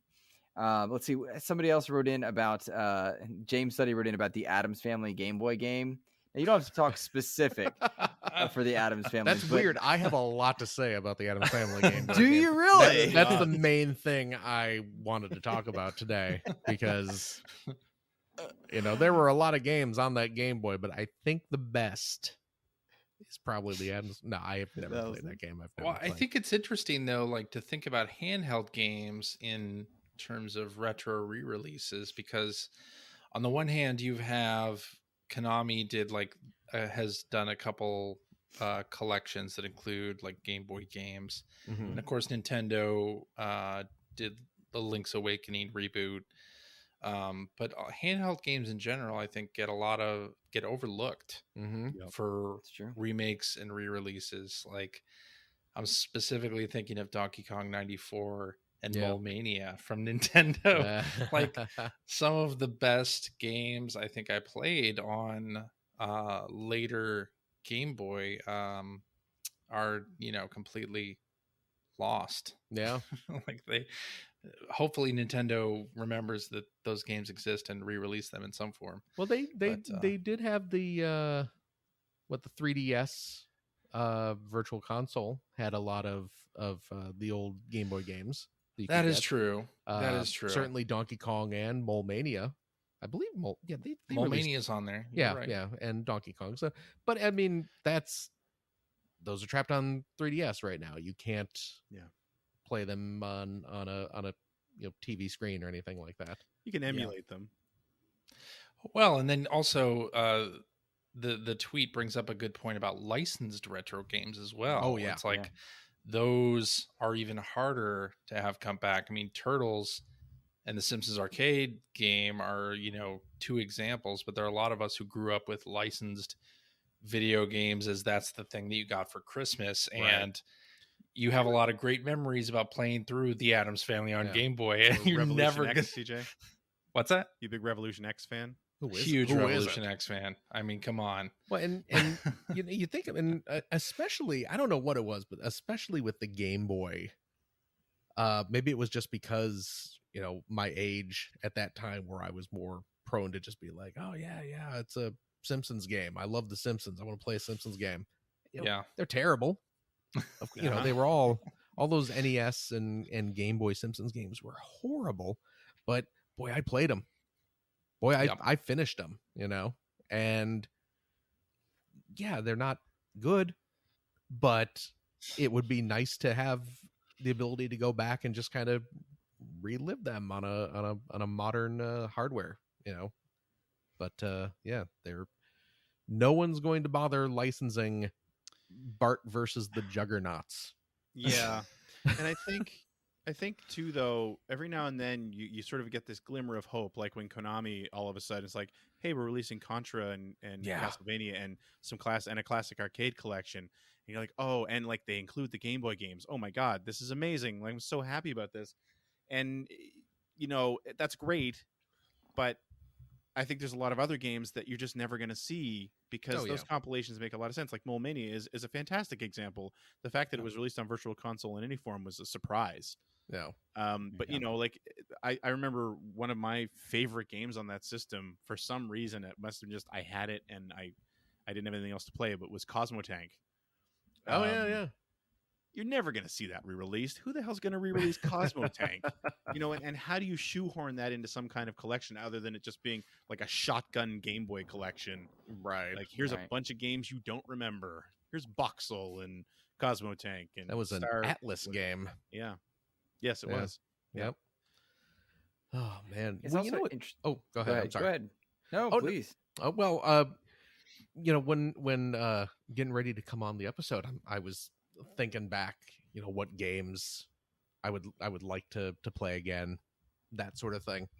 And forgive me if I'm stepping on a future topic here, but one of the things that I was, my mind went straight to that would be nice if these sorts of things were available again is, some of these rare games, and by rare I mean hard to come by and developed by not a British developer made this game, but and I'm thinking to these games for some of these older systems where the price has gone through the roof, and some, like, if you want to play Little Samson on the NES, it's a great game. So it's actually a really fun game, but unless you're willing to emulate it or whatever, and if you want to play like the original game, it's over $1,000 to buy the cartridge of that. So it'd be great if I'd love to see a version of that come out, or these kind of rare and expensive games. And then something I noticed was that one of those types of titles, there's a NES game called Zombie Nation. It's a horizontal shooter. It's the one where you play as the giant head, disembodied samurai head flying through cities, shooting zombies and monsters and things like that. Yeah, Uh, these graphics, man. yeah. Whoa. It's a wild game. But it's a hard to find game, and the value of it is through the roof. My copy's right over there. You can't see it, but I got You're my not on copy. camera, Phil. I know. But they're actually releasing it. There's it's coming out on Switch in Japan Really? later this year. Yeah, I was browsing Amazon Japan the other day, just seeing what's there, what's coming out, and some company is re-releasing Zombie Nation just out of nowhere. Awesome. It is. Right. It's fantastic, and they're even doing like a giant collector's edition with all sorts of little bonus crap. Well, and it's things the like former Jalico is doing that. Now they're called City Connection, and they actually have Okay. like quite a few of those sort of revivals that they're doing. They name themselves after the old that. game. After the Connection? game. That's right. Yeah, That's hilarious. yeah. Okay. Because that game was pretty popular in Japan, I believe. I think City Connection, the game. Wasn't that their first? Was that their first? It was NES one of their game? first. Yeah, I mean, it was certainly an Their early first one. It was an But, arcade Yeah. game as well. Yeah. yeah, but yeah, that Yeah. one I believe made a pretty big impact in Japan. Mhm. That particular Yeah. game. So Is Japan better at preserving no video game no. history than? I don't think than so. we I mean, are? a lot of those No. companies lost their source code too, or just never bothered Yeah. saving it. Right. no. But we do have companies like City Connection, like the Hamster Arcade Archives. No, that are yeah. doing pretty well. What are they? I'm that's alien to me. What is Oh, that? Do you have So do you have a Switch? Yes. Well, they're on PS. They're on like- Yeah, everything. they're on everything. Are they on the Xbox? Well, I think they are. Yeah, They're certainly on PlayStation and Switch. yeah. This company Hamster is basically re-releasing a lot of old arcade games from Neo Geo classics to other stuff, like really kind of obscure stuff as Yeah. well. It's not Yeah, it's the the mainstream It's the stuff. Arcade necessarily. Archives series. Arcade Archives That's series. the Yes. name, and yeah, I'm that's, with you. Yes, that makes perfect sense. Now I know exactly what you're talking about. Yeah, Yeah. yeah, and Okay. that's I'm looking at I'm on their website right now, and it's stuff you may have heard of, like Frogger and Moon Patrol. And versus Super Mario Brothers. Yeah. I mean, they released like the arcade Punch Out for Yep. with Nintendo, and then really obscure stuff like Ben Bero Be from Taito. Remember that one? Remember that classic game? No. Yeah, No. exactly. Doesn't but everyone? but it's out, and it's great that it is. So Hmm. It's funny. I didn't know when you said Hamster. I should have known that. Did not. And when you said Arcade Archives, yeah, totally know what you're talking about. And I think that happens a lot with, you talked about Dragon's Trap earlier in the episode. I know that as Wonder Boy, right? And Right. then Sure. Yep. one of CJ's favorites, Super Mario Brothers 2. Totally different name over in Japan, correct? Doki Doki Doki Panic. Panic. Doki Doki Panic. Yep. Right. And so that in and of itself, I think also must mess with preservation or people's ability to check into older games because they know them by different monikers as well. Yeah. Okay. I see your link, Yeah. Phil. Man, Yeah. I would love a release on modern systems of Doki Doki Panic with That'd the be fun. original. I've never played it. I haven't either. I've never played it. Yeah, with If you ever play it, you really appreciate how much Nintendo did to that, because it Oh, wasn't just Yeah. putting the characters in. They actually changed it around a fair Mm. bit, Yeah. interesting, because man, which Mario is why 2 they'll never release it yeah. officially here. Probably not that in the Fuji TV license, but Oh, yeah, I'd that's love a to good see point. Nintendo revisit just the mechanics of Super Mario Brothers 2 Oh, me because I too. think it just has a very interesting Mario 2 style is to so it. good. It's such a good game.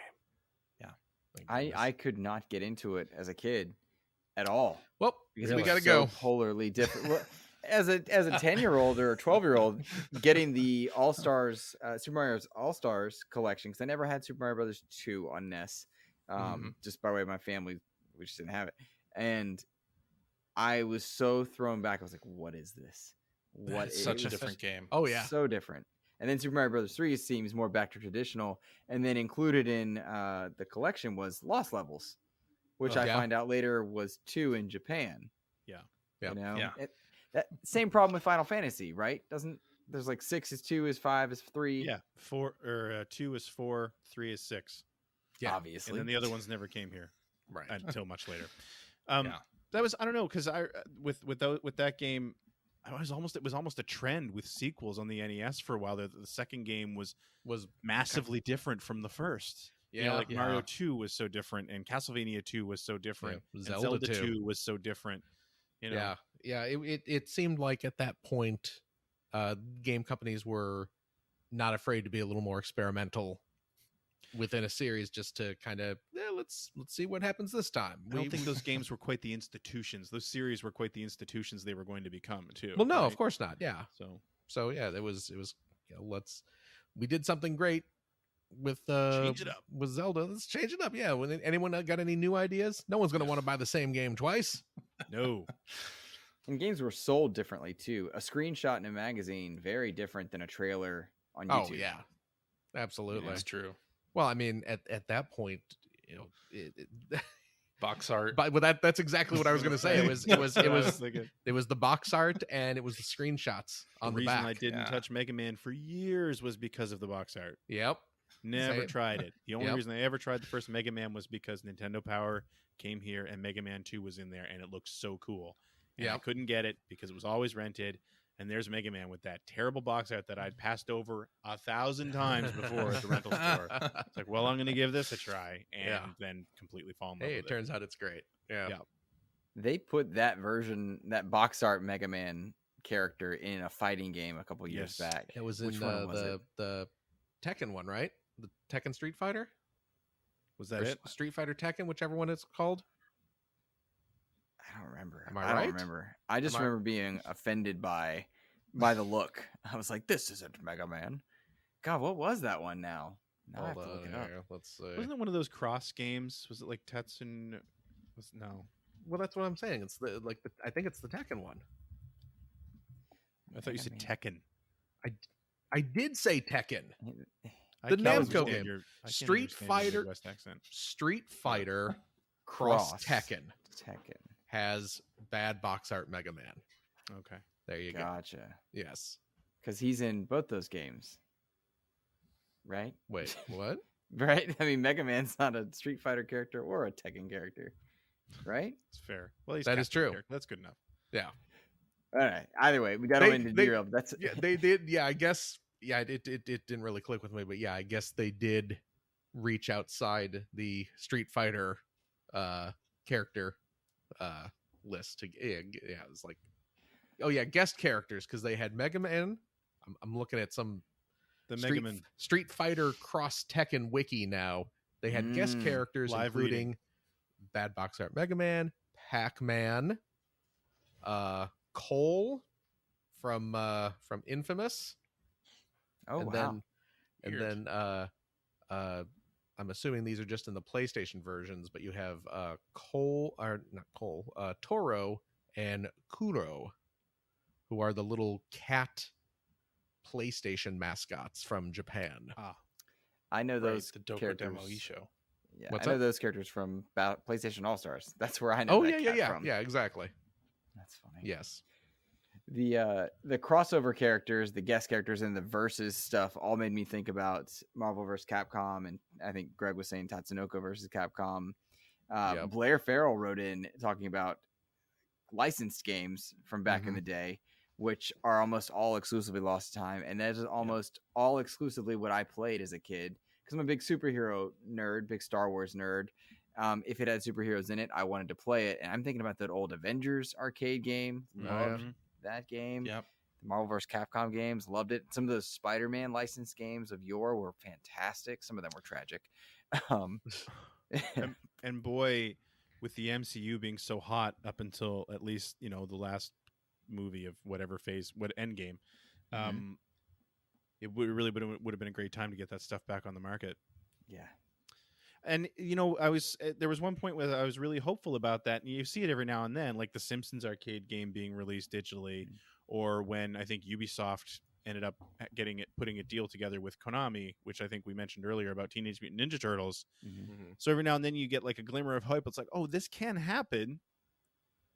people will do this, Mm-hmm. but there must be so many legal hoops to jump through. Well, even with Disney, right? Because they've done pod racing on modern consoles. They did what, a bounty hunter, or what? Yeah, Yeah, games there was a they Bounty released? Hunter. they've done a few. Yeah, like Shadows of Bounty the Hunter. Empire. Yeah. Yeah. They did So TIE Fighter too. there's didn't they? hope. Yeah. And I think it comes down to New the Hope. people Would you being say it's in. New Hope, CJ? I said there is hope. I said, is it New But- Hope? He's making It's a Star. not- He's making a Star Trek joke. It's old. Yes, It's old. come on, It's man. a Star Oh, Wars. okay. Come on, Yeah, CJ. yeah. God. I built a lightsaber last week, man. This guy's never gonna live long and prosper. Let me tell you. Dude, Clearly my haven't cup seen is it. an OG motion picture. I noticed that earlier. Oh wow! Yeah. There you go. Yeah. So But, when you put liquid in that, do you just have to let the camera rotate around it for 20 Yeah. minutes? That's right. That's right. Yeah. Just 20 minutes. God, that movie's so boring. It is. It's real bad. Anyway, You tilt real the bad. the mug, and the liquid just very, very slowly slowly. drips down into your mouth. But but it I looks think pretty the important for thing is the people in 1979. charge of games at Disney or whatever, like being able to make that happen, right? And we've seen glimpses of it. I think you can still hold out some new hope to don't get it. that do you happening. mean? Did it? He does not understand. It does, man. Explain it as you So would a kind of child. some kind of Stargate reference? or- Yes, but the movie, not the TV show. Oh well, yeah. I mean, I didn't see the TV show. You know, you're talking about all these licensed games and how they are lost to time potentially, but I think one thing that we're forgetting about is the oddly effective moves that Arcade 1-Up has made lately. Oh, that's true. I mean, they're releasing the Simpsons game. Yep. The arcade game. They released the two Yeah. Ninja Turtles arcade games. They released the X-Men arcade game, the old Star Wars arcade games. They have been successful enough, I guess, that they can go after these. how are they able to do that? I don't know. I don't know. I feel like the Konami side it must be getting easier. Konami Yeah. must be just ready to let you license whatever the hell you want from their side of those deals. So then you Uh. really only have to deal with, well, I mean, Fox, that's Disney, is it- Marvel, yeah. that's Disney, Star Wars, that's Disney. Yeah, they So must. I feel like, you get a good relationship going with Disney, you're probably laughing. I Yeah. guess that's true. Hmm. I hope it's a trend though that continues because I mean, I oddly enough went to Disney World last week, and they have this weird thing where in Florida, Marvel characters still belong to Universal. Yes. But everywhere else Oh. it's Disney, right? It just so there's Just- rules about what just they like can in the- market just like in the parks. in the parks. Yeah. Ah, So like weird. you wouldn't see cast members walking around like as Spider-Man in Disney Uh-huh. World in So- Florida, but you could see that over in California. So the Avengers, because I know so little about Disney parks. I'm not a Disney park guy, but I know that there's like the Avengers campus. Is that in Disneyland then? I think that's a California one because I Okay. don't know a ton either. I just recency Okay. bias of having been there. Right. But that licensing stuff is a minefield, and Yeah. and that X-Men arcade 1-Up thing that arcade game is on Xbox 360. You can play that game on Xbox Mhm. 360, and I did a lot, Yeah. and I loved it. But I hope it's a trend of getting these things back because if there's one thing that we know is that people will pay for Mhm. nostalgia. Oh yeah. You know? Yeah. And the video game industry knows it too. Absolutely. For better or worse. It's true. I just wonder how long it'll take because when there's money to be made, I think people want to make it. It's more a matter of who does it go to and how do you get it done. Yeah. Yeah. You know, I think that's the Yeah. biggest enemy there. Let me scroll through, make sure I've covered. Here's a fun one. One last one just to mention real quick. Froyo Soft Serve. He mentioned his nostalgia for the remasters of Final Fantasy, and in him saying that and talking about games being art, I thought about Final Fantasy, which cut this huge glimmer, a new hope, if you will, of their old games Is that a being. Battlestar Galactica? Yeah. That's no. right, I'm pretty Babylon sure 5, That's Oh, Kroll. sorry. Oh, I feel silly Kroll now. reference. the Conqueror. That's an Ice Pirates joke. The Final Fantasy games, it looked like they were all going to be coming out in the most recent Square Enix event, and that everybody was going to get to play them. And then it was mobile only, and it was like whispered at the end, Yeah. and it was as if 1,000 voices cried out in terror. and suddenly silence. Oh, Indiana Yeah. Jones. Star Trek 3, The The Wrath Search of for Spock. Khan. Oh God, you mixed them. That got me. What are you talking that about? one went too far. Rocky Um, V, Adrian's Revenge. But Uh, I lost my spot. Whatever I said was very poignant. I'm sure it was. I You was were- listening. I was waiting to drop Battlestar Galactica into the conversation. You were saying yeah. the needs of the many outweigh the needs of the rest of us, I think is. The needs of Square Enix profits on mobile outweigh That's the needs right. of. Everything. Putting them on a console where people will buy them and play Who's them. to say they won't not do with that, those though? fonts. That's true. Why not both? Really and truly, why not both? Hey, you know what? I'm not a big Final Fantasy guy. In that I don't much. Final Fantasy's fine. I just don't play them. I just never really had time to play them. But the only Final Fantasy games that I've actually sat down and invested some time in and really enjoyed, talking about games being trapped, the Final Fantasy Crystal Chronicles, My Life as a King, and My Life as a Dark Lord, which were both WiiWare games back in the day. And they were little kind of like city building sim type RPGs, and they were both a hoot. And as far as I know, they are, like the Konami Rebirth stuff. Unless you have a Wii that has them downloaded on there already, they're gone. That's Yep. wild. Yeah.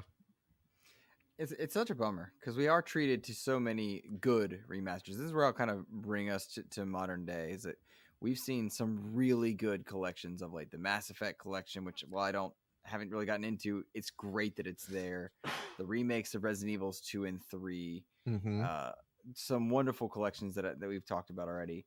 It's funny to watch this idea of, is it a remake? Is it a remaster? Is it a re-release? And where it falls on that spectrum. But we've seen it done right by a few different companies of late. And then similarly, I guess I'm tangentially relating it to Shenmue 3, which was a sequel made in the old style, which just doesn't age well. It didn't age at all, right? And it's, I guess, the mix up of trying to bring retro forward sometimes fails and falls flat on its face. But I mean, even with that, I think that people who loved those games, for the most part, probably still enjoyed Shenmue 3. I wasn't one of them. But, I could see why it was the way it was. Yeah. I don't know. It was great to see that it finally got made, just because I feel like Yu Suzuki is a developer and designer that kind of deserved to have his magnum opus finished, whether for better or worse, No. Right. Yet he didn't even finish it with 3. Oh, didn't he? Shit. Sorry. No, he didn't. Delete that part. No, I mean, I think I'm more of the fan of a lot of the approaches that we're getting now from companies like Capcom, where it's like, take the game from the past and the mechanics and things that people liked about it and like modernize it, right? Like Capcom's done with Resident Evil 2. And, I'd love to see Konami do Metal Gear Solid. I mean, I think that's been a rumor for a long time, whether they're doing it or not. Like, why not? Like, why don't we have a Metal Gear collection? Yeah. Is it only because Kojima is no longer a Konami that we don't have this stuff? Or like, what's the holdup? You would think that series, maybe they just need a figurehead to like take control of it. But I think that's a series that is, like, bring back Dennis Dyack, have him do it, right? Because he did Twin Snakes. Okay, let's not do that. But like Metal Gear Solid 4, I would say is one of the best in that series. You would never understand it if you didn't play the rest of them, which means you would need it in a collection. And it's only on PlayStation 3. It's not in the Metal Gear collection, which was on 360. And there's this weird, some games are on just this platform versus that. And it's a shame. Yeah. And I mean, none of them have Snake's Revenge, so they're not complete. Not the true canon. But you've got EA doing Dead Space, which is not a total remake. It's a reimagining, which I think is a great idea. Yeah. Like, bring that stuff forward because people are fans of that series, or, it doesn't, any series from the past that you could bring forward and modernize, I think is going to be Talk about huge. a company sitting on a ton of IP Yeah. that needs to be at the very least re-released, if not remastered. You know, like where's my Road Rash collection or No. the Strike series or Wing Commander? Like, you know, Yeah. man, EA owns so much of the IP that I loved back in the 90s, and you're just never going to see any of it. Although every now and then they'll do it, like in the latest maybe the second most recent NHL came out, they actually basically made NHL 94 downloadable. They took all the old names out. That was great. That's awesome. Yeah. I loved it, you know, because it's such a beloved hockey game. But yeah, man, it's just funny that you brought up EA, because I actually wrote a note down to bring them up in this episode, because man, they own so much IP that I loved and really wish. I mean, where's my update of The Haunting, CJ? That's what I'm wondering. I just wish they would share their IP more freely. They're trapped. EA's two companies right now in my mind. You've got the microtransaction. Through that. I did. I really did. I had to stay focused. You got me with the Star Trek one earlier. Damn it! Now I'm off. They did something with a video game and released it. I missed it. I don't know. Oh, they're two companies. They got this one microtransaction riddled abuse of power with the sports games. Meanwhile, they're kind of getting back on track with the Mass Effect stuff, with kind of reorganizing BioWare, with Respawn, who is yet to make a bad game. Even their VR effort wasn't bad, just didn't land. But Respawn's just out of the park. And EA is this weird company. Like, where should you fall on it? And they're starting to see the validity in some of those older IP. So I don't know, Greg. Maybe false hope is false hope, but there's something there. Yeah. I think it's going to ride on this Dead Space remake, honestly. Like, if the Dead Space remake does well, I think they're probably going to be looking at some of those other licenses that they could bring back. But, like, even looking at plumbing the catalog for Wing Commander or Jungle Strike or Desert Strike or whatever, like, I don't know that those games would make the kind of money that EA needs. Oh no, that's exactly why. Like, that's exactly why they're not doing it. Yeah, no, I get it. I totally get it. I'm speaking more from just, you know, a desire to have those released, not that I think it makes good business sense. But if you put that ROM on Switch, on Xbox Live, and on PSN, I feel like you're gonna make something out of it. I'm telling you, with the Wii Virtual Console, we flew just a little too close to the sun. That was the problem. But at the time, people hated that thing. And now you want that back. So who hated the Virtual Console? I don't think anyone hated it. What are you talking about? People hated it just as much as they hate Nintendo Switch Online. No, they don't. No, they didn't, because they weren't drip feeding Bomboozle or whatever the heck it is they released this month. It's Kablooey. Thank you, Kablooey. Kablooey. They weren't drip feeding, you know, the bottom of the barrel every 3 months. Like, no, they weren't. Because it was weekly. And it was you weekly had back then. so many different consoles and even computers on there and arcade that's games. True. Yeah, that was brilliant. I understand why they don't do it, because everyone realized there was more money to be made selling them piecemeal. But you know, that's why we got a zillion streaming services these days. Yeah, it's true. It's true.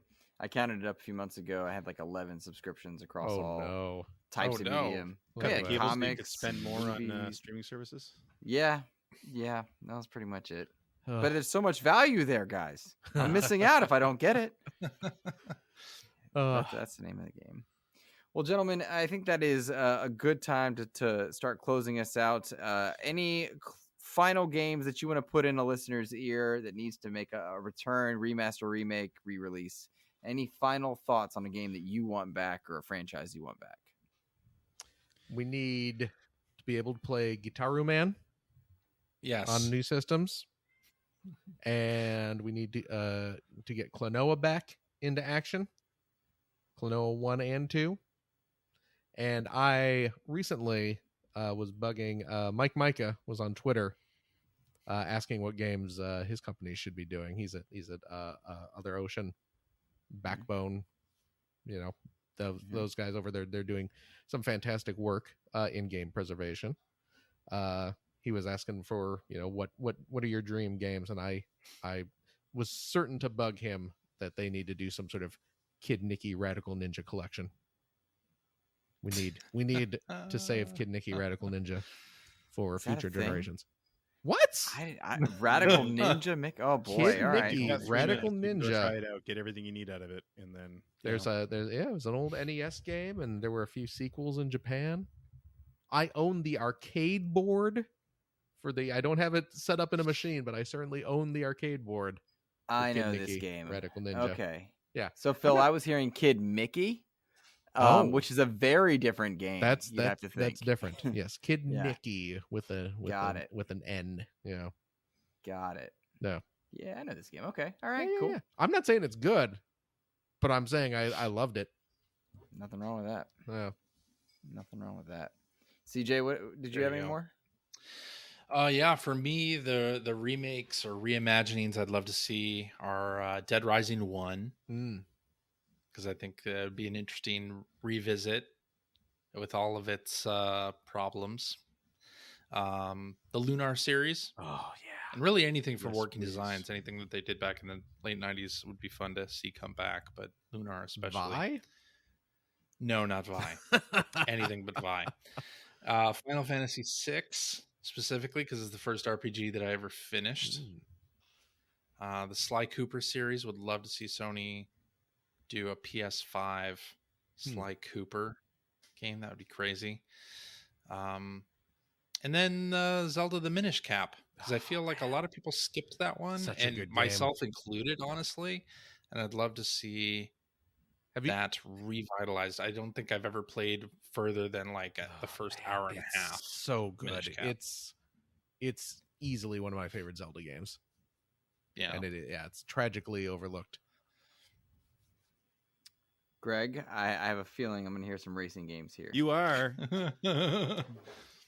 No, I kind of mentioned it earlier. I would really love to see, because we got a taste of it with Daytona, but I would love to see like a series of arcade libraries really revisited, especially from Sega and Namco. I'd love to see just like System 1, System 2, and System 3 collections, and whatever the Namco equivalent of that, like System 21 and 22 or whatever they called theirs as well. That's really where my mind went. And I will say too, dear God, let's make an Outrun 3 finally, please. Yes. Yeah. It's been long enough now. I mean, it's been almost 20 years since the last one. Yeah. We're ready. Isn't that a game stuck on a platform that Outrun? Well, because they had Yeah. the Ferrari license. Yep. That's Outrun right. 2 had the Ferrari license, which was, when it came out, was great at the time because you got to say, oh, awesome, they got the Ferrari license. They can actually have real Ferraris in there. And now it sucks because they had the Ferrari license and Yeah. they'd have to renew it. So, For my Rampage was one of them, and Phil, you gave me new life. There you go. You're welcome. Now that I know I can get, I had 2 days left before it goes off Games with Gold. Ooh, And I had pretty much abandoned Games with Gold at this point, so I'm glad to know it's there. But Rampage and Super Mario Strikers, the original Yeah. on Wii, are 2 games that I really wanted back. yeah. that is a great Um, game. Yeah. The I baseball didn't- game Mario was in was great too. Was it? Oh, yeah. really? It was. Really I didn't like good. Mario Strikers Charged, No. but I liked the GameCube one Hmm. a lot, and I've never played the baseball one. Just try it um, out sometime. Okay, all right. Is it easily playable on modern systems? No. Dear Nintendo, get it together. It'll play on a Wii. Because remember that was backwards compatible. That's right, So man. The other games that come to mind: Star Fox 64. I want Star Fox 64-esque gameplay in a Star Fox game. I don't know why that eludes Nintendo. Yeah. Extreme G. I really love the Extreme G series. oh wow, I remember Extreme G. Extreme G. Yeah. Yeah, that and Wipeout. Those were my favorite racing games. Anti-Gravity Racers, Future Racers were always fun for me. Hey, F-Zero. Let's get another F-Zero game. Mm. Right? Yes. Good Lord. I've chatted with the devs for the Redout series a few months ago, and it was really cool to hear them and their love for those games as well. And then, Greg, you'll like this. I really want a Sega Saturn collection of sorts remade in a way, because the Saturn was always a system I wanted. The Saturn and the Virtual Boy are 2 systems I always wanted, and I never got them. And I feel like there are libraries I'm missing, maybe with the Saturn more than the Virtual Boy. But a way to access those games in a way that I might have remembered them would be cool. Yep. Seeing Saturn era games playable now is something I want. I really do think that'd be cool. Yeah, I mean, it's a great example, and I do feel the same way about the Virtual Boy, because my experience with the Virtual Boy is literally the launch day games. I played for about an hour, and then I never played one again. And I've always said it would be so great, especially like when Nintendo released that 3D Labo kit. Oh, yeah. Not that they would ever do this, but oh my god, like put the Virtual Boy games on there, please. They won't do it. Why would they do it? But Well, why would they make cardboard anyway? Right. That's true, actually. But you bringing up the Saturn is a great point because of exactly what you just said. The Saturn has a great library. It was very unsuccessful, especially in North America. So I've loved to see people discovering it over the past few years. But you're right. So many of those games are locked in that system. The emulation, I think it's still getting better, but it's not there.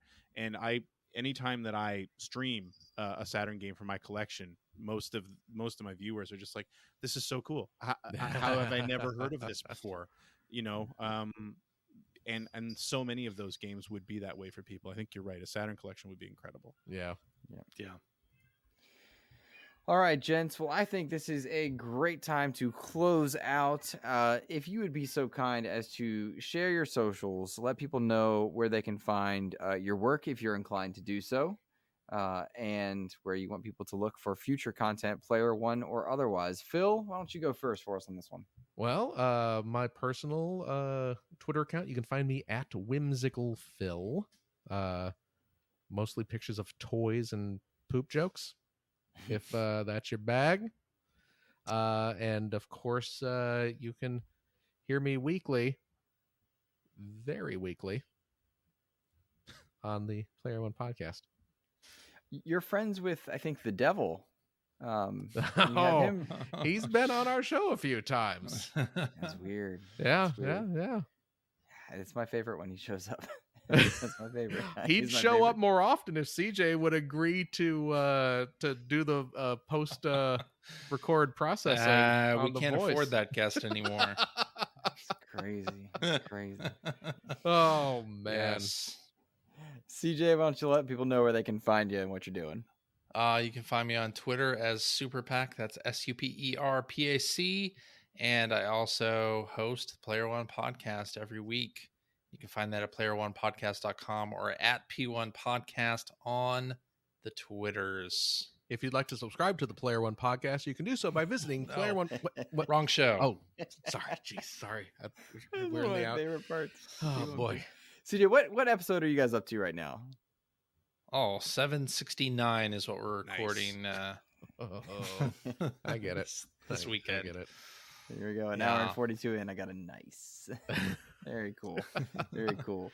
And Greg, let us know where we can find your content, and if you want to plug some of that charity stuff you do as well. Cheap. God damn it. I definitely will. So you can find me on Twitter at Sewart, my last name, Sewart. That's also where you can find me on YouTube, where you will find episodes of Generation 16 and also my top 100 games video, if you have an hour and a half to kill. Also cheap. You can find me on Twitch TV /Sewart 3 nights a week, Monday, Tuesdays, and Thursdays at 9 p.m. Eastern. I stream usually retro games, and all of that is done in support of Extra Life and the IWK Health Center here in Halifax, Nova Scotia, where I've been raising money for the last 11 years and aiming to raise another $10,000 this year. So please consider stopping by and making a donation. Yes. Xbox listeners, you should drop in there and suggest he play Sea of Thieves because he loves it. I will definitely, if you know what, $10 donation. I will play Sea of Thieves with CJ. Hold on a second. Let me get out my wallet. Yeah, really. Do it up. Goodness. CJ just bought himself a game.